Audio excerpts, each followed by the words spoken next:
And I think that Attorney General Meese should be glad that we never indicted him. Lawrence Walsh, I think he must have had some hatred for President Reagan or something, but he was totally out of control. If you put a time limit on the independent counsel, you put him at the mercy of his opponents. All they have to do is drag their feet, hold back on the production of documents, delay him, and they kill him. And if they do get out of control, say if they were like Lawrence Walsh was, they could then be fired by the Attorney General. Make sure that in cases involving the President or a few other very high officials, it's truly independent. I learned very quickly that one of the standard defense tactics is delay, delay, delay. You get to be Attorney General of the United States. Why in the hell shouldn't you allow yourself to be swayed? She should have said, if in fact the independent counsel is behaving improperly, then I will remove the independent counsel, but stop the attacks. But there's an enormous political cost in firing a special prosecutor, as some of us learned back in the old days when we did that. And you couldn't fire a second one. I don't know if you ever read those tapes. There's a lot of funny little things going on in that White House at 5 o'clock in the afternoon, that surprised a lot of us. I think he would have been impeached. I think the evidence would have, in one manner or another, been overwhelming of his violation of constitutional duties, essentially obstruction of justice. But when people take an oath to tell the truth in the courtroom, I think, and they don't, I think those cases should be prosecuted.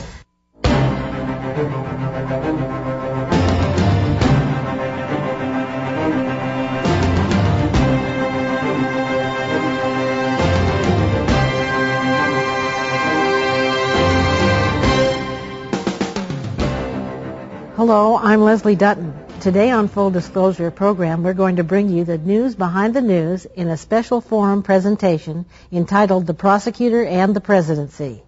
Today's forum is the concluding segment of 10 hours of historic documentary interviews that Full Disclosure has conducted over the past 12 months with former U.S. Attorneys General and special independent prosecutors regarding the rule of law and the special prosecutor process, covering how America investigates the presidency. Our forum today consists of 3 segments, addressing 3 issues concerning the prosecutor and the presidency. The first segment deals with presidential investigations generally. Where have they worked and where have they failed in the past?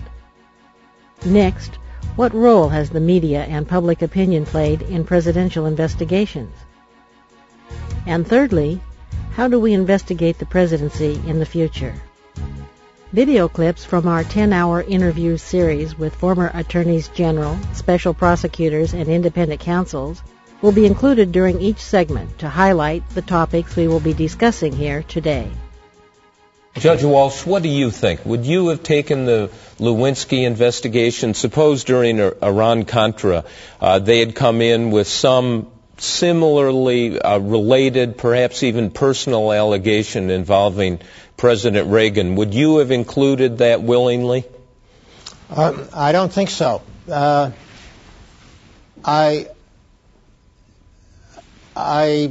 would not have acted on a communication from Linda Tripp.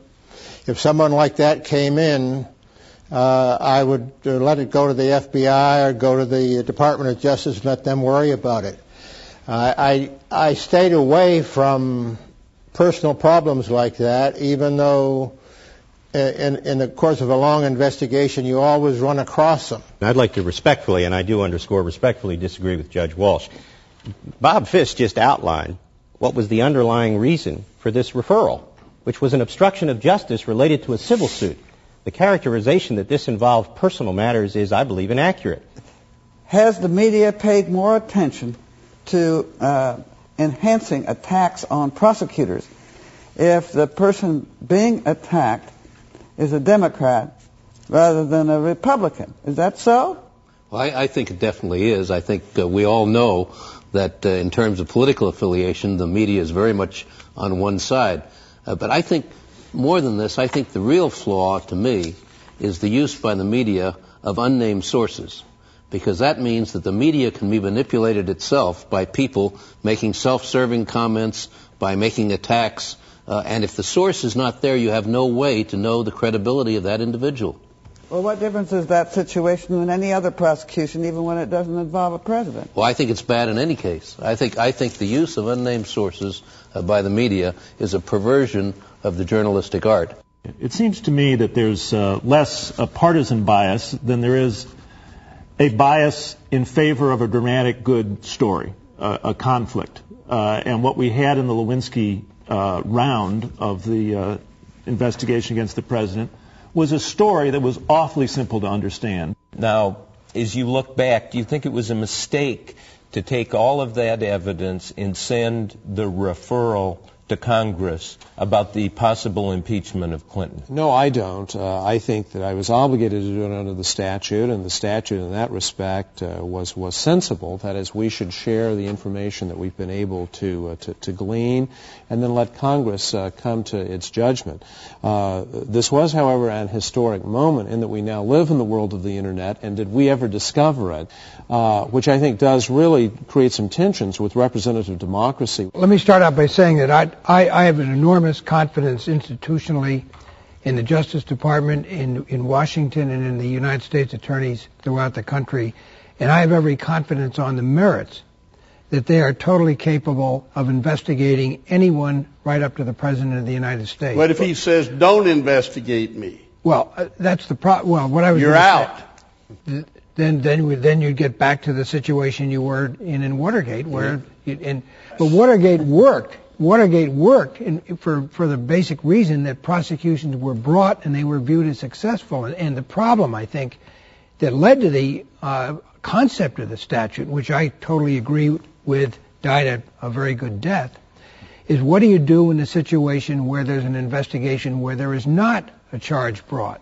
And then the question is, will the public have confidence in that result? Is it the role of the Attorney General to defend a prosecutor? Well, you have an interesting situation here, because if you follow the independent counsel statute, once the independent counsel is appointed, essentially the Attorney General steps out of the picture entirely. I think the Attorney General has a duty to defend the office of independent counsel, precisely for the reason that if it is done, it will dissuade the White House from doing such things. One of the things that would have been a profound embarrassment to the President and his allies would have been had the Attorney General, when these attacks began in earnest and were clearly concerted, if the Attorney General had said that she felt that they were unjustified, that the issue was undermining the administration of justice, which is the key here. I want you all to think about what could a special prosecutor do when there are bad facts. And we got some facts now that I think were bad and ought to have been handled by the Congress. I think the independent counsel statute was an abomination. It flew in the face of our history, which during the first 200 years of this nation saw responsible attorneys general of integrity and judgment recognize those few occasions when the Department of Justice could not handle a criminal investigation. It's our hope that when America finds itself examining the question of how to or whether to investigate the presidency, that your words today, along with the 10 hours of interviews that have already been completed and the ones to follow with full disclosure, will help future political leaders make the decisions best suited to serve the public interest.